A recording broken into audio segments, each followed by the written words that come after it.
사울이 다메섹으로 가는 길에 환한 빛 가운데 찾아오신 예수님을 만났습니다. 그리고 그가 땅에 엎드러졌습니다. 사울은 주님과의 만남을 통해서 진정한 회심을 경험하게 됩니다. 갑작스러운 아주 급박한 회심이었죠. 땅에서 일어났을 때 눈은 떴으나 아무것도 볼 수 없는 그와 같은 상태가 되었습니다. 그래서 사람들이 그의 손을 잡고 이끌어서 다메섹으로 데리고 들어갔다라고 기록되어 있죠. 그곳에서 사울이 앞을 못 보는 가운데에서 사흘이나 먹지도 마시지도 않았다라고 되어 있습니다. 이 기간 동안에, 바로 이 사흘 동안에 아무것도 먹지도 마시지도 않고 이 사울은 무엇을 했을까? 갑작스럽게 아무것도 볼 수 없게 된 큰 충격 가운데 아마 그는 이 3일 동안을 보냈을 것입니다. 그런데 아무것도 볼 수 없게 됐다는 충격보다 더 큰 충격이 그에게 있었는데, 그것은 아마도 무엇인가 하면 바로 지금까지 자신이 옳다고 믿었던 모든 것이 한순간에 다 무너져 버렸다라는 바로 그 충격이었을 것입니다. 지금까지 사울이라는 사람은 굉장히 신념에 사로잡힌 사람이었습니다. 무엇이 옳고 무엇이 그른지 한 번도 고민해 본 적이 없는 사람입니다. 당연히 자기가 지금 하고 있는 일이 바른 일이고 바로 이 일을 통해서 하나님을 위해 지금 일을 하고 있다라고 생각했던 그와 같은 신념을 가지고 있었던 사람입니다. 교회를 박해하고 예수님을 핍박하고 예수 믿는 사람들을 잡아가는 것이, 그들을 박멸하는 것이 자기의 가장 중요한 일이다라고 믿고 있었던 것이죠. 그런데 바로 그 신념이 완전히 무너져 내린 것입니다. 그 신념이 다 무너진 이후에 받게 된 그 충격, 지금 이 3일 동안에 그가 가지고 있는 이 충격, 그것은 너무나도 컸을 것입니다. 지금까지 자신의 신념을 따라서 온 힘을 다해서 교회와 성도들을 잡아다가 감옥에 가두고 핍박하고 심지어 그리스도인들을 잡아서 죽이는 일에 앞장서 오던 사울이죠. 그러던 그가 대제사장의 편지를 받아서 다메섹의 성도들을 잡아가기 위해서 가던 길에 바로 이 다메섹 길 가운데 예수를 만난 것입니다. 그가 그렇게 미워하고 그렇게 핍박하고 그렇게 대척하던 바로 그 주님을 바로 그곳에서 만나게 되자, 지금까지 자기가 온 힘을 다해서 쫓아가던 바로 그 인생의 목표, 그리고 신념, 그리고 지금까지 달려왔던 그 방향이 완전히 다 잘못된 것이라는 사실을 깨닫게 된 것입니다. 지금까지 자기가 추구하고 살아왔던 것들이 한순간에 다 무너지는 것을 경험하게 되는 것입니다. 이제 그는 예루살렘에서 떠나올 때의 그 기세등등하고 자신감이 가득하고 자기 확신에 가득 찼던 그와 같은 삶을 이제는 도저히 다시 그렇게 살아갈 수 없게 된 것입니다. 예수님과 우리가 만나게 될 때 우리에게도 이와 같은 경우가 찾아옵니다. 예수님과의 만남은 우리의 인생을 완전히 바꾸어 놓습니다. 예수님을 만나기 전과 예수님을 만난 후의 삶이 같을 수가 없는 것입니다. 예수님과의 만남은 우리 인생의 목적을 바꾸어 놓습니다. 우리 인생의 방향을 다시 찾게 만듭니다. 우리가 만약에 확실히 구원받고 회심했다라고 한다면 우리는 반드시 이와 같은 전적인 변화를 경험하게 됩니다. 선교도 목사인 조셉 얼라인이 이런 얘기를 합니다. 확실하게 회심하지 않은 자는 그리스도를 반쪽만 취하게 된다. 확실하게 회심하지 않은 자는 그리스도를 반쪽만 취하게 된다. 우리는 그리스도께서 주시는 구원은 달게 받습니다. 그런데 거룩하게 살라는 부르심과 사명은 거부하고 무시하는 경향이 있습니다. 예수 그리스도를 믿었을 때 우리가 마치 종이처럼 한쪽 면에 구원을 허락하여 주시고 그 구원으로 인해서 우리에게 주시는 기쁨들은 우리가 즐거워합니다. 그런데 바로 그 뒷면에 있는 예수 그리스도를 닮으라는 이야기, 거룩한 삶을 살라는 이야기, 주님께서 맡겨주신 사명을 이루며 살아가라는 이야기, 이 뒷면은 우리가 잘 보려고 하지 않는다는 것입니다. 조셉 얼라인의 얘기처럼 우리가 예수 그리스도를 믿고 우리의 구원의 기쁨만 우리가 누리려고 살려고 하는 것은 진정한 회심을 경험한 사람이 아니라 반쪽짜리 회심을 경험한 사람이라는 것입니다. 그리스도인이 되고 천국을 소유하는 내적인 변화, 그와 같은 것은 달게 받습니다. 그러나 그리스도의 인격을 닮아서 거룩한 성도가 되는 것, 제자가 되는 변화와 성장의 길을 걸어가는 것, 그 힘들고 어려운 길은 우리가 걸어가려고 하지 않는다는 것입니다.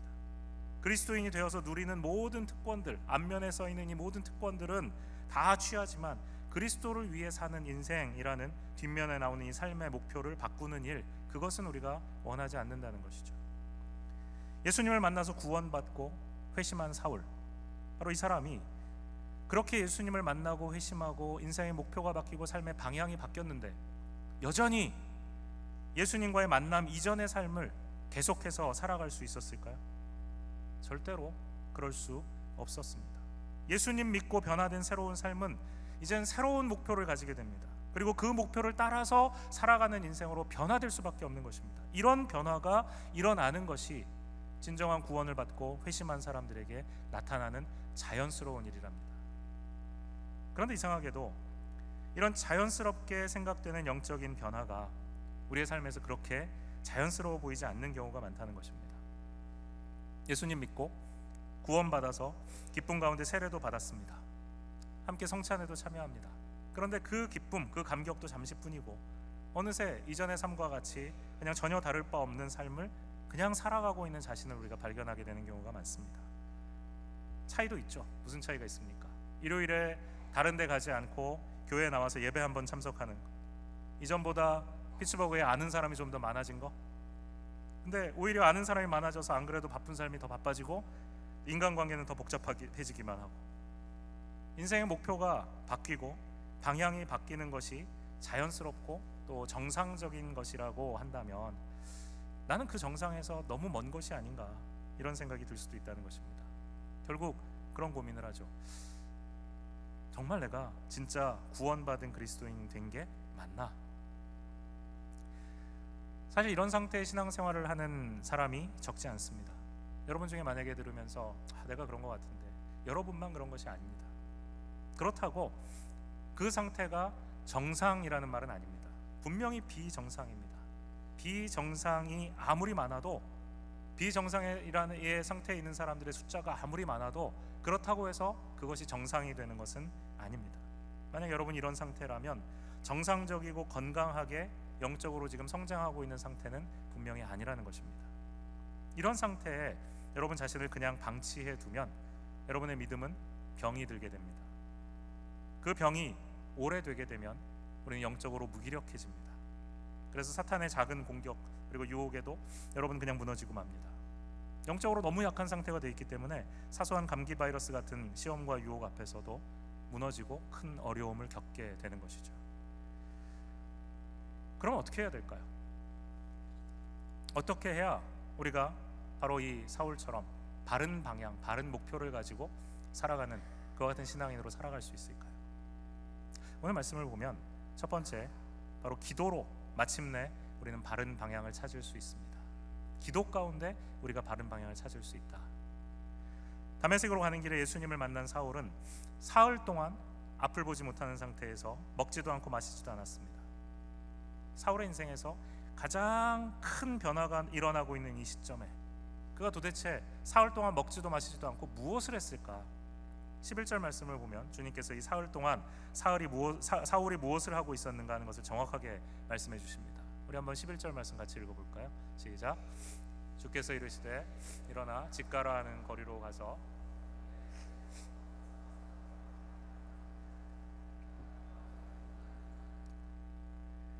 사울은 무엇을 하고 있었습니까? 기도하는 중이다 라고 되어 있습니다. 사울이 기도하는 중이었습니다. 그가 기도하고 있는 중이다 라는 것을 지금 누가 말씀하고 계십니까? 예수님이 말씀하십니다. 주님이 말씀하시는 거예요. 당연한 것 아니겠습니까? 우리의 기도를 들으시는 하나님께서 우리가 기도하고 있는 것을 모른다면 말이 안 되는 거죠. 우리가 기도할 때 하나님께서는 분명히 그 기도를 들으시고 계시다는 확실한 증거가 여기에 있습니다. 사울이 기도하고 있었습니다. 사울이 그 인생 전체가 걸린 이 터닝 포인트에서 기도하고 있었다라는 것이 의미하는 것이 무엇입니까? 이 3일 동안 사울이 기도하고 기도의 시간을 보냈다라는 것이 사울에게 어떤 영향을 미쳤을까요? 많은 사람들이 기도는 합니다.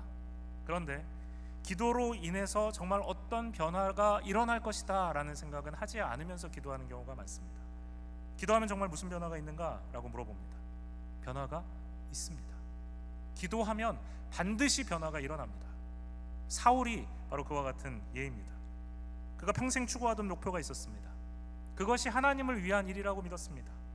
하나님께서 자신에게 원하시는 일을 지금 자신은 하고 있다고 생각했습니다. 그렇게 온 힘을 다해 힘쓰던 인생의 방향이 다메섹으로 가는 길에서 예수님을 만나고 나서 완전히 변화된 것입니다. 방향이 완전히 잘못되었다는 사실을 깨닫게 되었습니다. 그 인생이 뒤집어지기 위해서 그에게 정말로 필요했던 것은 무엇인가? 너무나도 힘든 일을 겪었으니까, 눈도 안 보이게 됐으니까 잘 먹고 잘 마시고 잘 자면 되는가? 아니라는 것입니다. 그에게 정말 필요했던 것은, 그 인생이 변화되기 위해서 필요했던 것은 먹는 것도 마시는 것도 잠자는 것도 전문가의 상담도 아니고 바로 기도였던 것입니다. 그가 사흘간 기도하고 주님께서 보내신 바로 이 아나니아를 통해서 눈을 뜨게 됩니다. 그러자 무엇을 했는가? 오늘 우리가 본문에서 읽진 않았지만 다음 주에 보게 되는 20절 말씀을 보면 이렇게 시작합니다. 20절, 즉시로 각 회당에서 예수가 하나님의 아들이심을 전파했다. 즉시로 각 회당에서 예수가 하나님의 아들이심을 전파했다.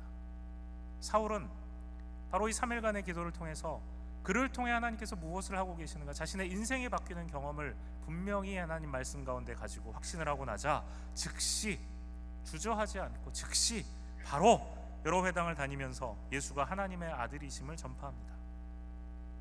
대제사장의 편지를 들고 예수 믿는 자들을 찾아서 그들을 죽이려고 찾아갔던 그 회당을 오히려 다니면서 이제는 예수가, 그가 지금까지 그렇게 핍박하던 바로 그 예수가 하나님의 아들이심을 전하고 있다는 사실입니다. 이 놀라운 변화, 완전히 180도로 바뀐 이 놀라운 변화가 바로 이 3일 만에 일어난 것입니다. 예수님과의 만남이, 이 사흘간의 기도가 사울의 변화를 가져왔습니다. 기도가 변화의 원동력이 되었습니다.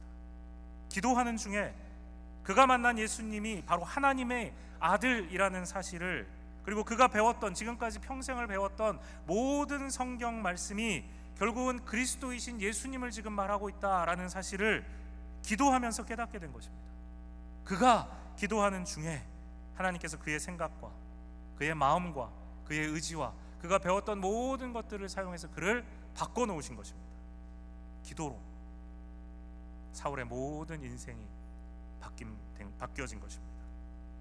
그렇다면 여러분도 여러분의 인생의 중요한 그 변화의 한가운데 기도로 하나님과 씨름해 보아야 하는 것입니다. 예수님을 만난 이후에, 즉 구원받은 이후의 삶에서 이 기도라는 것은 대단히 중요한 역할을 합니다.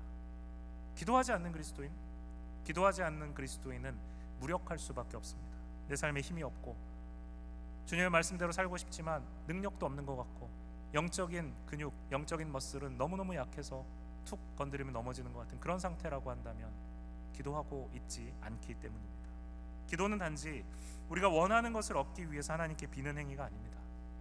그것은 우리 조상들이 지성소를 떠놓고 1월 성신에게 비는 것과 다르지 않습니다. 그저 내가 원하는 것을 나보다 어떤 능력 있는 초월적인 존재에게 비는 것에 지나지 않는 것입니다. 아닙니다. 기도는 하나님과 대화하는 것입니다. 기도 중에 하나님은 하나님의 뜻을 우리에게 알려주십니다. 기도 중에 우리는 하나님이 원하시는 것이 무엇인지 알기 때문에 우리가 원하는 것, 우리의 목표로 삼았던 것들을 내려놓고 우리의 의지를 하나님께 굴복시키는 것입니다. 결국 기도 가운데 우리의 믿음이 성장하고, 기도 가운데 우리의 인생을 위한 하나님의 뜻을 더욱 확신하게 되고, 그리고 기도 가운데 우리의 믿음에 걸어가는 그 걸음에 자신감을 얻게 되는 것입니다. 저는 지금도 사역과 삶 속에 위기가 찾아온다라고 하면 모든 것을 내려놓고 기도에 집중하려고 합니다. 평소에도 우리는 기도해야 합니다. 그러나 위기가 찾아오면 더 기도해야 합니다. 어려운 일이 찾아오면 전화를 끄고 카톡도 이메일도 다 끊고 하나님께 나아가야 합니다. 사울이 바로 그 일을 했습니다. 아무것도 보지 못하는 상태, 그의 인생의 최대의 위기와 전환기에 이르렀을 때 그는 다른 모든 것을 끊고 먹지도 마시지도 어쩌면 자지도 않고 하나님 앞에 사흘 동안 매달리며 기도했습니다. 그리고 그 인생이 마침내 바른 방향을 찾았습니다. 사울의 인생에 기도가 답이었다면 여러분과 저의 인생에도 역시 기도가 답입니다. 다른 답을 찾기 위해서, 다른 방법을 찾기 위해서 여기저기 기웃거릴 필요가 없습니다. 만약 그럴 시간이 있다면 당장 기도해야 합니다. 하나님께서는 바로 이와 같은 기도를 통해서 사울에게 무엇을 위해 살 것인가 하는 목표를 분명히 하셨을 뿐만 아니라 우리에게 할 일을 주십니다. 사울에게 할 일을 주십니다. 그런데 이 사울에게 할 일을 주시기 위해서 또 다른 한 사람을 부르셔서 그 사람에게 할 일을 또 주십니다. 그게 바로 이 아나니아입니다. 오늘 우리가 본문에서 봅니다. 다메섹에 살고 있던 이 아나니아라는 제자에게 주님께서 환상 가운데 나타나십니다. 그리고 그에게 그가 해야 할 일을 지시하고 계세요. 아나니아는 어떤 사람입니까? 아나니아에 대해서 사울이, 나중에 바울이 되는 이 바울이 직접 사도행전 22장 12절에서 이 아나니아라는 사람에 대해서 이렇게 묘사합니다.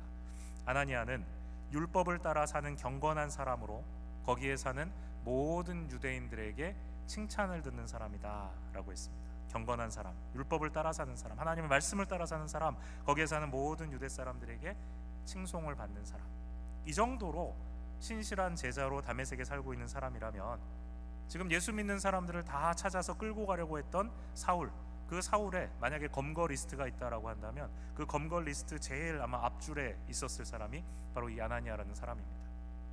그런 그가 이제 주님께서 나타나셔서 그 악명 높은 이 사울이라는 사람, 자기들을 잡아 죽이려고 오는 이 사람, 그 사람에게 찾아가라라고 말씀을 하고 계시는 것입니다. 아나니아에게 할 일이 주어졌습니다. 아나니아는 주님의 이 명령을 듣고 어떻게 반응합니까? 그냥 주님이 말씀하셨으니까 네 알겠습니다 주님, 이렇게 대답했을까요? 아닙니다. 그러지 않아요. 그는 주님께 질문합니다. 13절 14절 말씀을 보면 아나니아가 주님께 질문합니다. 주님, 사울을 두고 그가 예루살렘에서 주님의 성도들에게 얼마나 해를 끼쳤는지를 나는 많은 사람에게 들었습니다. 그리고 그는 주님의 이름을 부르는 사람들을 잡아갈 권한을 대제사장들에게 받아가지고 여기에 와 있는 것으로 알고 있습니다. 이미 소문을 들어서 다 알고 있는 거예요. 그런데 주님께서 환상 중에 나타나셔서 바로 이 아나니아에게 사울을 찾아가라 라고 말씀하시는 거예요. 그래서 아나니아가 물어보는 것입니다. 주님, 왜 저를 거기로 가라고 하십니까? 이 질문에 주님께서 이 대답을 질문을 들으시고 주님께서 또 친절하게 답을 주십니다. 15절 말씀, 가거라. 그는 내 이름을 이방 사람들과 임금들과 이스라엘 자손들 앞에 가지고 갈 내가 택한 나의 그릇이다 말씀하십니다. 주님께서 사울에게도 맡기실 일이 있고 바로 이 아나니아에게도 맡기실 일이 있었던 것입니다. 사울이 할 일은 무엇입니까? 이방을 위해서 땅끝까지 복음을 전하는 바로 그 일, 이방 사람들과 임금들과 이스라엘 자손들 앞에 주님의 복음을 전할 일, 바로 그 일을 주님으로 부탁받아서 그것을 감당하는 일, 그것이 바로 사울이 할 일이었습니다. 아나니아가 할 일은 무엇입니까? 사흘 동안 기도하고 있는 바로 이 사울에게 찾아가서 그에게 손을 얹어서 기도해서 그의 시력을 회복시켜주고 그가 이제 이 사역을 시작할 수 있도록 도와주는 것입니다. 이 두 사람 모두 주님께서 시키실 일이 있으셔서 부르셨습니다.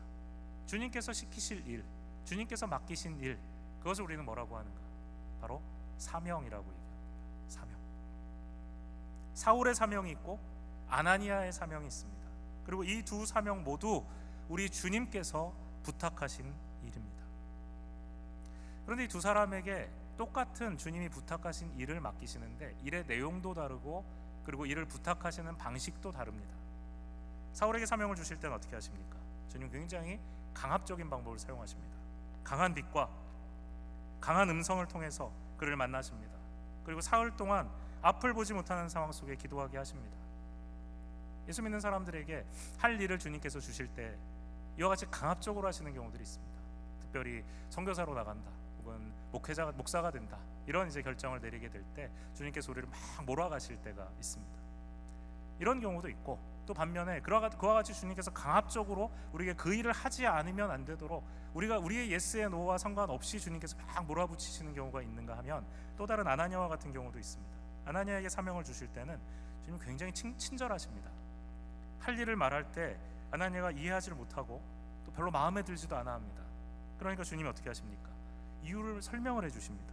심지어 묻지도 않았는데도 앞으로 사울이라는 이 청년이 어떤 고난을 받아야 될지까지 자세히 설명해 주십니다.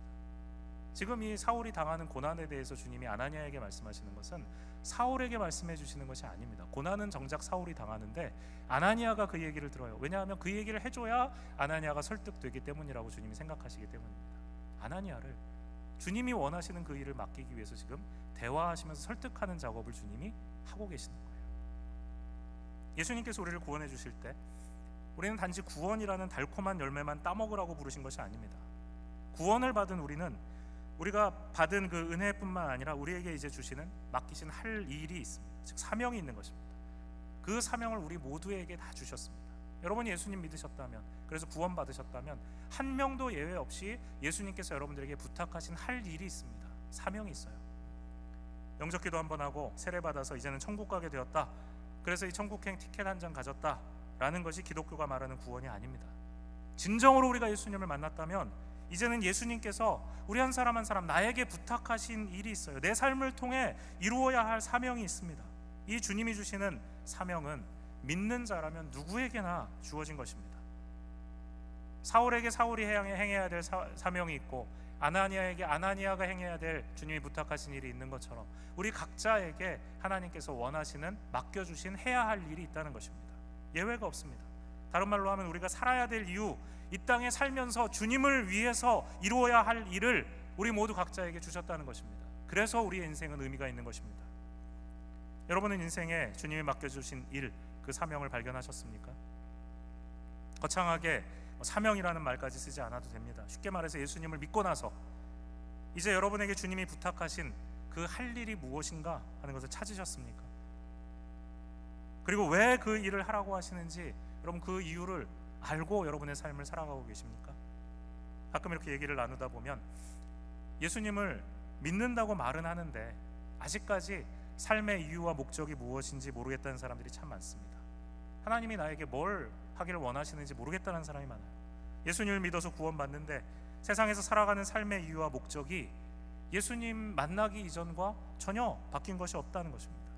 예수님을 모르는 학교 친구들이나 직장 동료들의 삶의 이유, 살아가는 모습과 전혀 다를 바가 없어요. 그냥 큰 문제 없이 학위 마치고 직장 잘 잡고 결혼하고 하고 있는 연구 잘 진행하고 직장에서 인정받고 다 중요하고 또 해야 할 일입니다. 잘해야 될 일입니다. 그런데 그 모든 세상 사람들과 똑같이 보이는 그 일들을 우리가 하면서 그 목적이 정말 예수 믿고 바뀌었는가 하는 것입니다. 그 목적이 정말로 예수님을 향해서 예수님이 맡겨주신 일이라는 생각을 가지고 그 일을 하고 있는가 하는 것입니다. 만약에 예수님을 믿었음에도 불구하고 아직 할 일을 찾지 못하고 무슨 목표를 향해서 이 일을 하고 있는지, 누구를 위해 하는지 우리가 알 수 없다면 그 이유가 무엇일까? 우린 그것을 질문해야 합니다.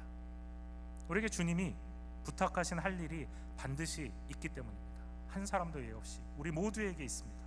예수 믿는 사람이라면 누구에게나 주님은 이 세상에서 우리가 주님을 위해 할 일을 주셨습니다. 그런데 그 맡기시는 방법이 좀 다르다, 맡기시는 내용도 좀 다르다라는 사실을 우리는 기억해야 합니다. 어떤 사람들에게 사울처럼 강압적이고 갑작스럽게 맡기시는 경우가 있습니다. 하지 않으면 정말 죽을 것 같다라는 생각이 들 때까지 우리를 몰아붙이시는 방법이 있습니다. 상황이 있습니다. 반면에 어떤 사람들에게는 아나니아처럼 부드럽고 친절하게 맡기십니다. 대부분의 경우는 이렇게 맡기십니다. 하나님께서 넌 이것만 해야 돼 하고 막 몰아붙이는 경우는 극히 드뭅니다. 하나님과 대화할 수 있도록 하나님이 우리를 부드럽게 이끌어 가십니다. 대부분의 경우 예수님은 아나니아를 다루듯이 우리를 다룬다는 것이죠. 우리가 주님께 물어볼 수 있고 또 답을 찾아가게 하십니다. 주님 위해서 내가 무엇을 하면 좋을까요? 주님께서 저를 이 자리에 두셨는데 어떻게 하면 주님이 원하시는 그 목표를 향해 갈 수 있을까요? 똑같은 일이지만 어떻게 하면 주님이 원하시는 방식대로 할 수 있을까요? 주님, 제가 이 일을 하기를 원하시나요? 아니면 다른 일을 하기를 원하십니까? 주님께서 이 길을 계속해서 가기를 원하십니까? 아니면 이 자리에서 다른 길을 택하기를 원하십니까?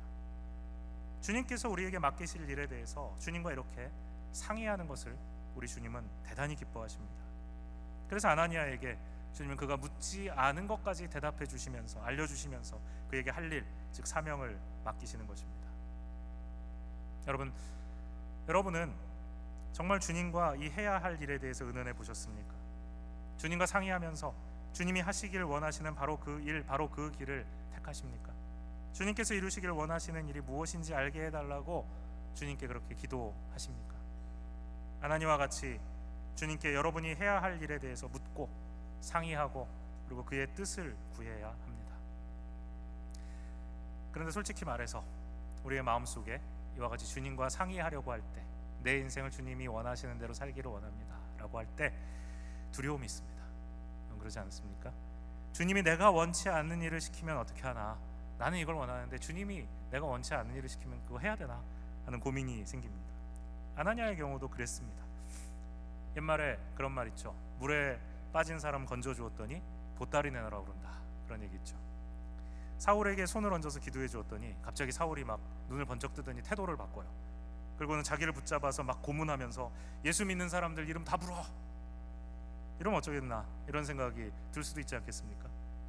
사울에게 가는 일은 아나니아에게는 할 수만 있으면 하고 싶지 않은 일 중에 넘버원이었을 것입니다. 그런데 주님은 그 일을 아나니아에게 부탁하십니다.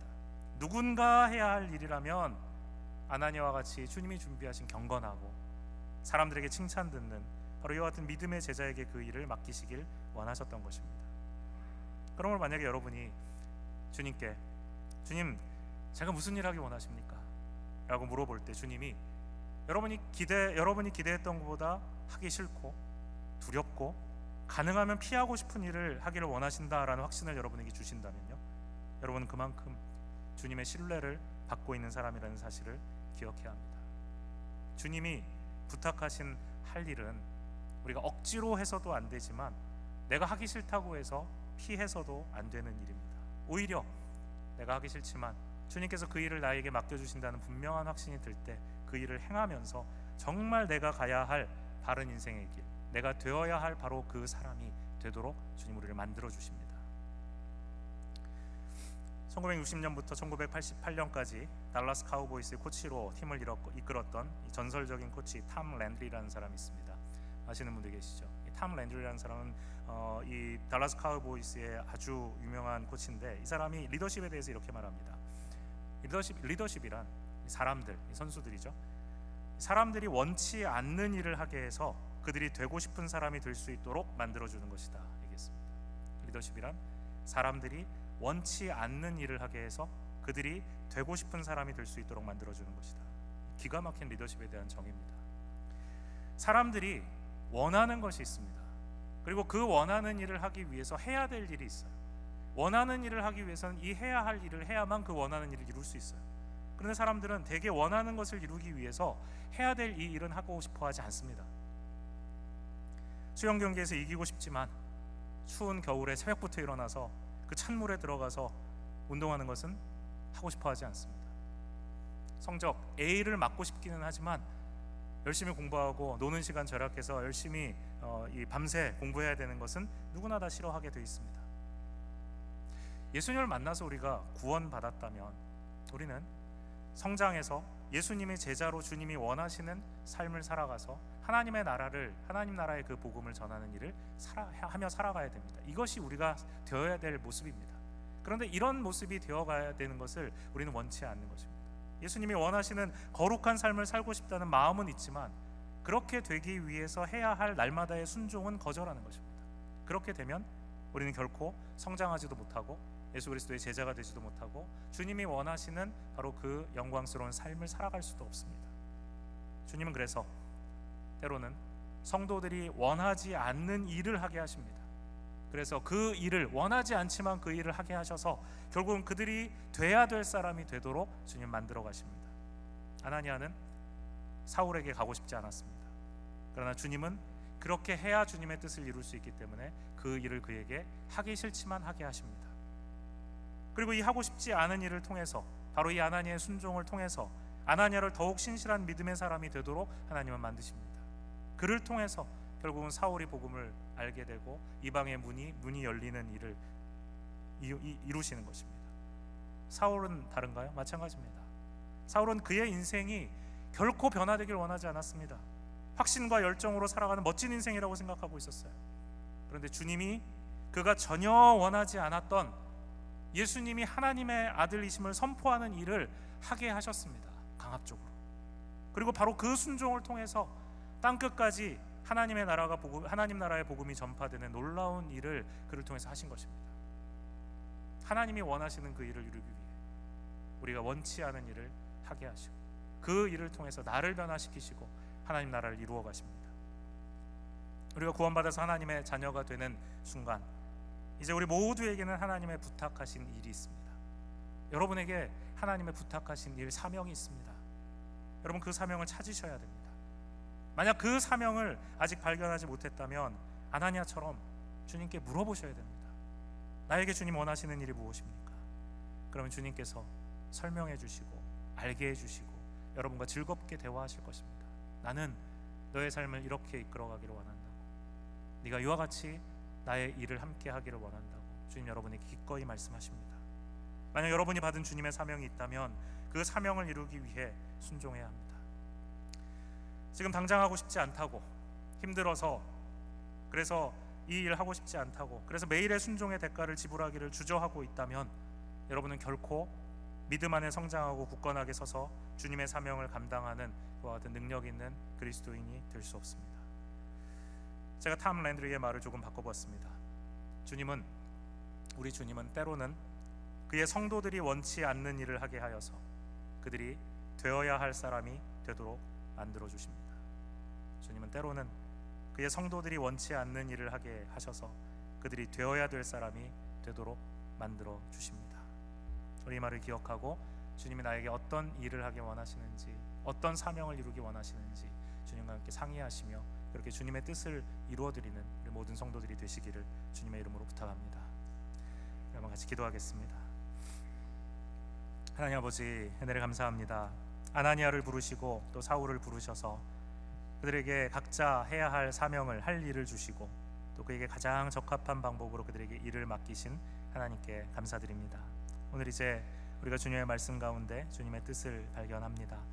나에게 주님이 원하시는 일이 무엇인지 우리가 함께 찾습니다. 주께서 이 일 통하여서 하나님 영광 받아 주시옵소서. 우리를 통하여 함께 임하시는 주님의 놀라운 은혜가 있게 해 주옵소서. 예수 그리스도의 이름으로